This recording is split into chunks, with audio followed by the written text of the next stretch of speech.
اور آگے دیکھیے ہمارے آقا تاجدار بطحا محمد الرسول اللہ صلی اللہ علیہ وسلم ایک سفر میں تھے. آپ نے دیکھا کہ کچھ لوگوں کے پاس سواریاں ہیں اور کچھ لوگ بغیر سواری.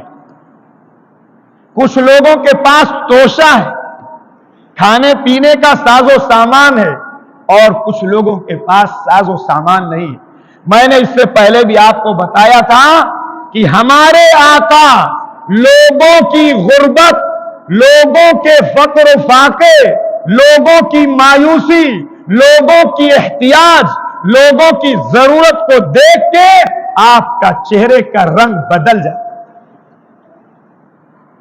کیا لوگوں کی غربت دیکھ کے, لوگوں کا فقر و فاقہ دیکھ کے, لوگوں کی احتیاج دیکھ کے, لوگوں کی بھوکمری دیکھ کے ہمارے بھی چہرے پہ کوئی اثر پڑتا ہے؟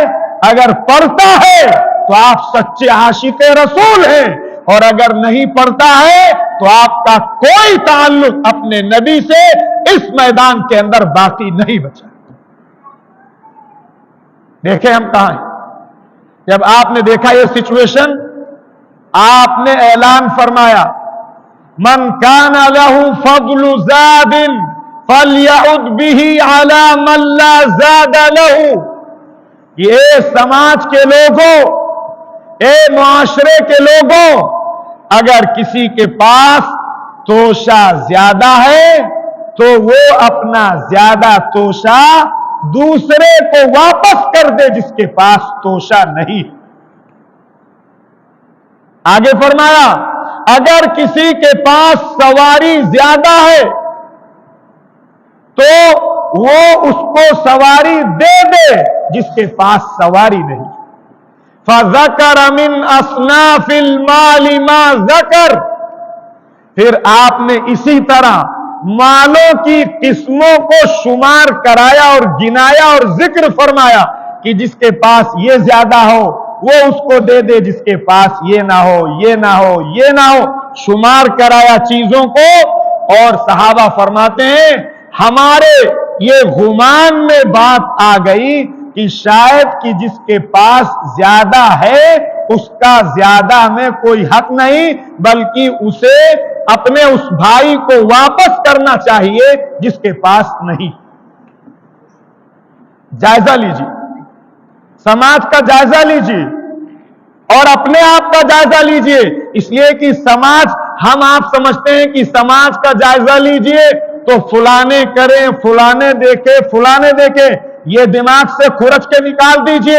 جب کہا جائے سماج کا جائزہ لیجئے تو آپ کہیے کہ مجھے اپنا جائزہ لینا ہے, اس لیے کہ ہمارا ہی نام سماج, ہمارا ہی نام سماج. آپ نے یہ بات ارشاد فرمائی.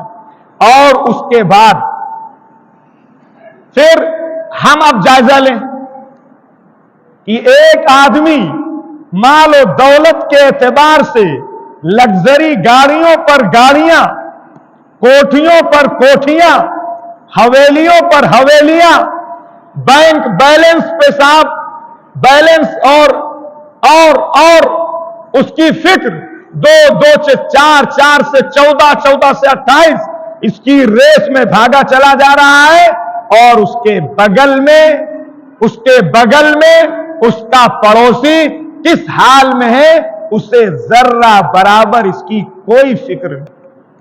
اگر وہ اپنے آپ کو ایماندار کہتا ہے تو حدیث کہتی وہ مومن نہیں. میں نہیں کہہ رہا ہوں.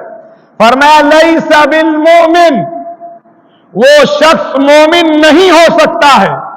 الذی یبیت شبعان, جو شکم سیر ہو کر رات گزارے, وجارہ جائع فی جنبہ او کما قال صلی اللہ علیہ وسلم, اور اس کا پڑوسی اس کے پڑوس میں بھوکا سو جائے, وہ آدمی مومن نہیں. ہم کہتے رہے صاحب کہ ہم بہت بڑے صاحب مولانا صاحب ہیں, بہت بڑے قاری صاحب ہیں, بہت بڑے علامہ صاحب ہیں, بہت بڑے دیندار صاحب ہیں,